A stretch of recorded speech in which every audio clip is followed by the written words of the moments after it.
Good morning, good afternoon, good evening, YouTubers. This is Jerry Diamond with How to Get Out of Babylon.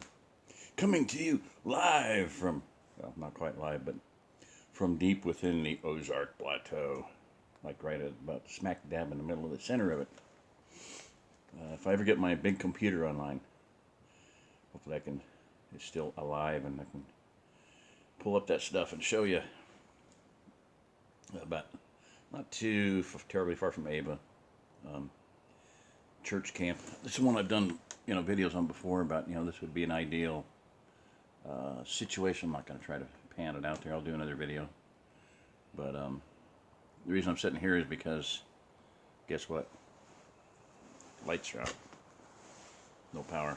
Yeah. So, they're going to do breakfast, but I'm going to go ahead and read. And there's enough light out here to be able to see what I'm reading. I can't see inside, so lights out. Chapter 37. Ooh, let me put a glove on. I don't know if it'll help or not.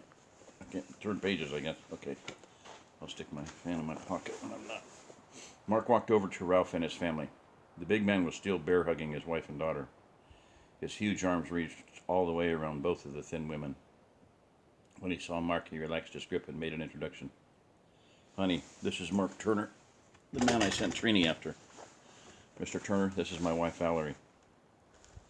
Mr. Turner, I don't know how we can ever repay you. The sheriff told us that you called him too. If you hadn't done that or showed up when you did, who knows what would have happened. We owe you our lives, the woman said as she vigorously shook Mark's hand. I doubt that, Mrs. Jones. Besides, I was just doing what neighbors are supposed to do. How did you get here so quickly with all of these men?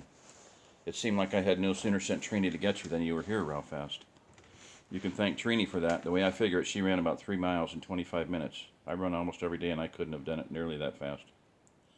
It was too dark to see if Trini blushed, but she did drop her head like she was embarrassed.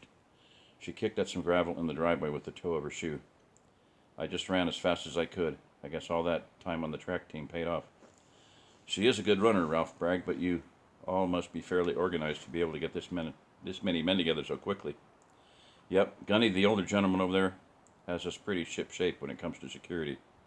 In fact, we used one of our contingency plans tonight. We just modified it since it was set up for inside the subdivision. You must sleep better at night with that kind of security, Valerie said. Mark nodded his head thoughtfully. Everyone just stood silently for a moment. Then Mark broke the quiet. Listen, would you all like to stay at our place for a few days? Then you can come back and clean up all the broken glass and stuff when you're ready.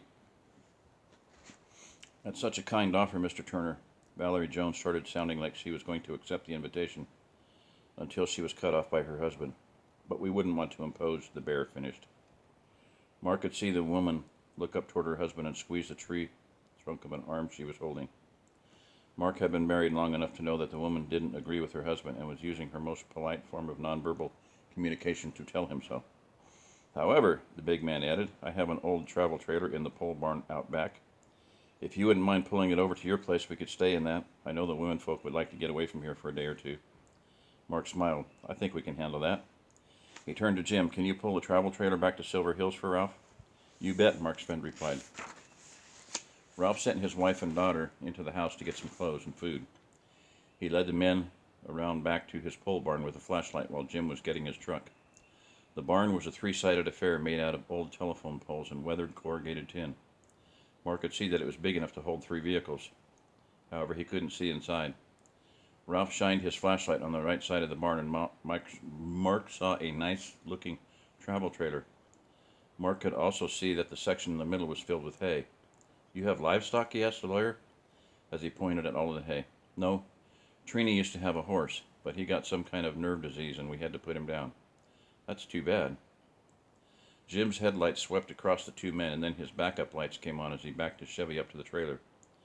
Mark began cranking up the tongue so that it would match the height of Jim's hitch. This is a nice camper, Ralph. Do y'all camp much? Nah, we've never used it. I had a client who owed me some money, and I took the camper instead. I had big plans for us to take a long vacation one summer, but we've never been able to get around to it. In fact, I was thinking about selling it before the burst. Now I'm glad I didn't. Mark changed the subject. You told the sheriff that you used to be a district attorney? An assistant district attorney, Ralph corrected. Right after I got out of law school. I quit after Trini was born because I was scared something like this would happen. And as proud as I was of the work I was doing, I couldn't risk my family's safety. I understand completely. Mark, once the tongue was high enough, directed Jim back so he could couple up the trailer. That done, Mark hollered at Jim to pull it around front. As the camper was pulled past him, Mark noticed that one of the tires was a little low, and he asked Ralph if he had an air pump. Yeah, I think so, the lawyer answered as he walked around the hay and into the left side of the barn.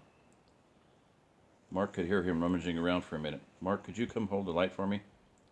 Mark pulled a small flashlight out of his pocket and walked to the other side of the building. When he shined his light into the shed, he stopped dead in his tracks. Come in here and help me find the blasted air pump. I swear the girls just use something and then throw it anywhere. It's a miracle I can never find any of my tools, the big man grumbled. He turned around and looked at Mark. Are you okay? You look like you saw a ghost.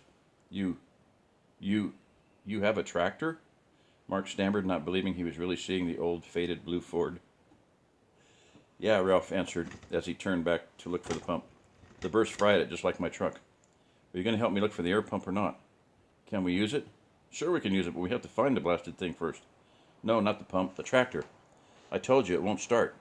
Ralph was starting to sound a little irritated. Mark shook his head like he was trying to bring himself back to reality. He tried to break the hypnotic trance the tractor had placed him under, but he couldn't stop looking at it.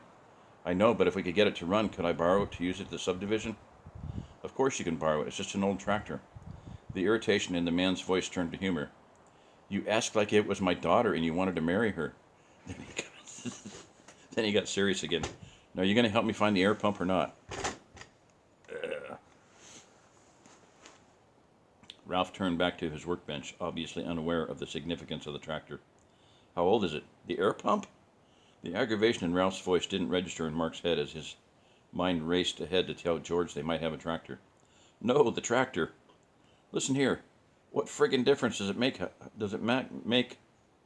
What friggin' difference does it make how old it is? I said you could borrow it. Now you want to get picky about how old it is? The tirade by the bearer broke the spell the tractor had on Mark. He started laughing as if he'd just heard the funniest joke in the world, while Ralph looked at him like he had gone stark raving mad. Mark caught his breath and apologized to the big man. He worked his way back into the barn and held the light while he explained how they'd been looking for a tractor and how they couldn't get any of the newer models to run. Once Ralph understood, he laughed as well.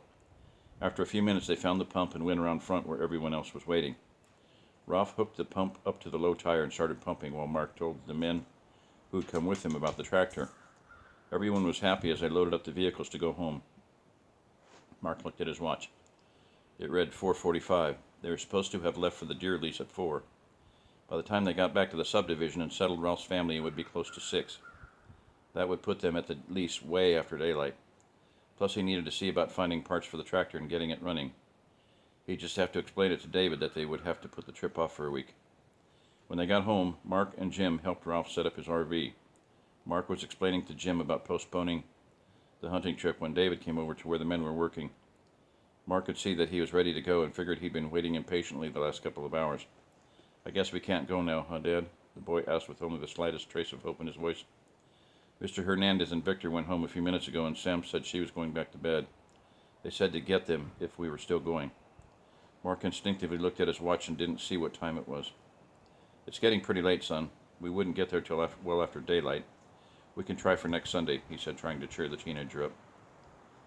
The boy's head dropped as he mumbled, if nothing happens then.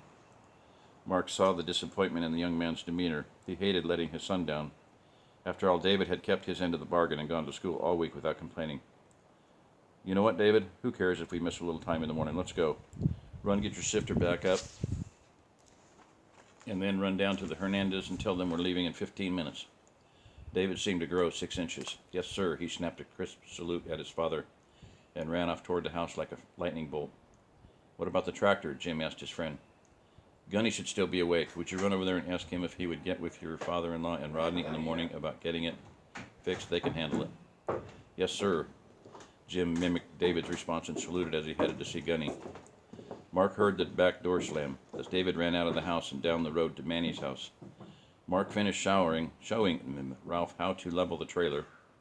A minute later, Sam came out of the house and walked over toward the truck carrying a cooler of sandwiches. I guess breakfast is ready.